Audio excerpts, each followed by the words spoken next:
Good morning, students. 10th class, chapter 16, Management of Natural Resources. In this module, we learn about forests and wildlife.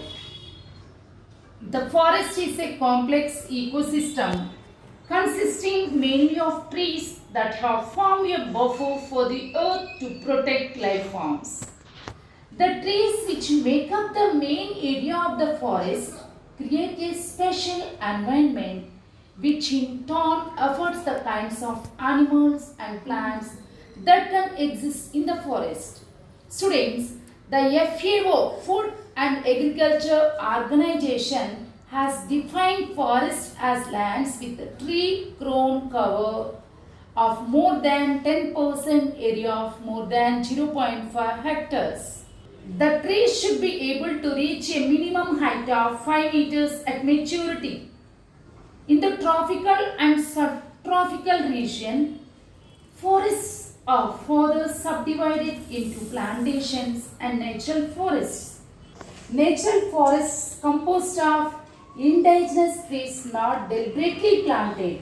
Plantations are defined as forest stands established by planting or seeding in the process of afforestation or reforestation. There are about 16 major types of forests in India, from the tropical type to the dry type. Forests can develop wherever there is an average temperature greater than about 10 degrees Celsius in the warmest month and annual rainfall in excess about 200 mm annually. In any area having conditions above this range, there exists an infinite variety of tree species grouped into a number of stable forest types that are determined by the specific conditions of the environment there. But the forest can be broadly classified into many types, some of which are the taiga type consists of pines, spruce, etc. The mixed temperate forest with the both coniferous and deciduous trees, the temperate forest, the subtropical forests, the tropical forests and the equatorial rainforests are the sum of the forests. In India, it is believed that organized exploitation of forest wealth began with an increase in hunting. Ashoka the Great is said to have set up the first century to protect the forest and all the life in it. The Mughal rulers were avid hunters and spent a great deal of time in the forest.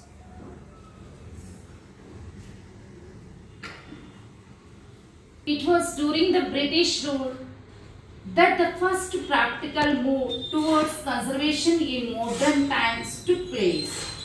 They established reserved forest blocks with hunting by permit only, though there were other motives behind their move.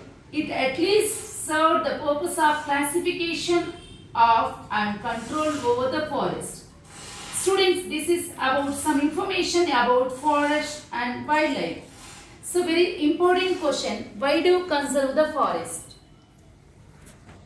Students, a very important question, as I said you, why should we conserve forests and wildlife?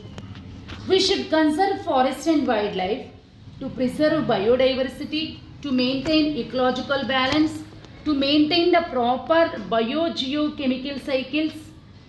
What are biogeochemical cycles, Nana? Carbon cycle, water cycle, nitrogen cycle, etc. To maintain soil fertility, to maintain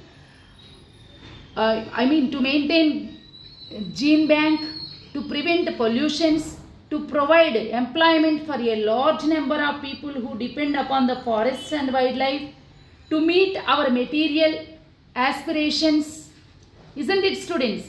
To promote economic and social growth, to obtain products in the sustainable manner. We need to protect forest and wildlife. Very important question, students, please. They may ask you, suggest some approaches towards the conservation of forest. Can you write it? Yeah, what will you write, Nana?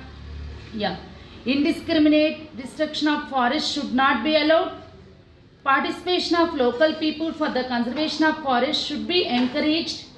Forest resources should be used in judicious manner.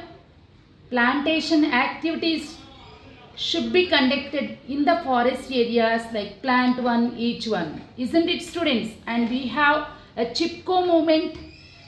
Amita Devi and Mangata Devi, Vangari Mata. So about these people activities and that Chipko Andolan we will discuss in afternoon session.